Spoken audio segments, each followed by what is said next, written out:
अगर पिता अपने बच्चों को पढ़ा भी ना सके, तो उससे बड़ी विडंबना क्या हो सकती है? हमारे संविधान में हर किसी को शिक्षा का अधिकार प्राप्त है, परंतु मेरा दुर्भाग्य देखिए, पिछले 4 सालों से मेरी वकील पत्नी ने किए हुए कानूनी प्रकरण की वजह से हो रहे कानूनी खर्च, भरण पोषण की राशि और लोन की किस्तों ने मुझे आर्थिक, शारीरिक और मानसिक रूप से इतना बेबस और लाचार बना दिया है कि मैं चाहकर भी कुछ नहीं कर पा रहा हूँ। यह पीड़ा परिस्थिति के चलते मेरे मासूम बच्चे स्कूल और ट्यूशन की सुविधाएं न मिलने के कारण उचित शिक्षा से वंचित हो रहे हैं और मेरे बच्चों का भविष्य प्रभावित हो रहा है।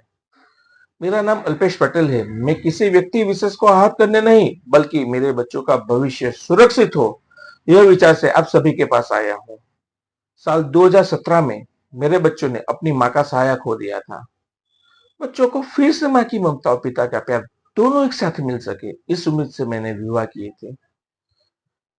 मेरी बदनसीबी इतनी थी कि शादी के केवल 3.5 महीने भीतर ही परिस्थितियां फिर बदल गई।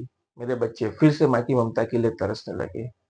समय के साथ बदलते हुए हालातों से सबसे ज्यादा नुकसान मेरे मासूम बच्चों का हुआ है। यह पिता के लिए इससे बड़ा दर्द और कोई नहीं हो सकता।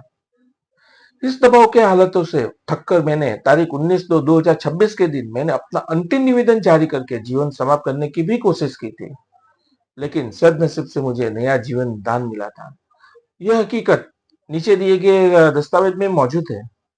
मेरा न्याय पाने के लिए संघर्ष जारी है, लेकिन यह संघर्ष में हो रहे खर्च, भरण पोषण की राशि के कारण बच्चों के परवरिश में हो रहे खर्च मैं नहीं उठा पा रहा हूँ। इस समय मेरे सबसे बड़ी प्राथमिकता मेरे बच्चों का भविष्य है।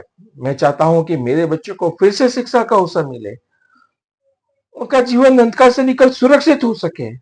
अगर कोई व्यक्ति, संस्था, शिक्षक मेरे बच्चों का उज्जवल भविष्य के लिए, उनकी पढ़ाई के लिए ट्यूशन देने में मदद कर सके, तो मैं उनका जीवन भर उनका ऋणी रहूंगा।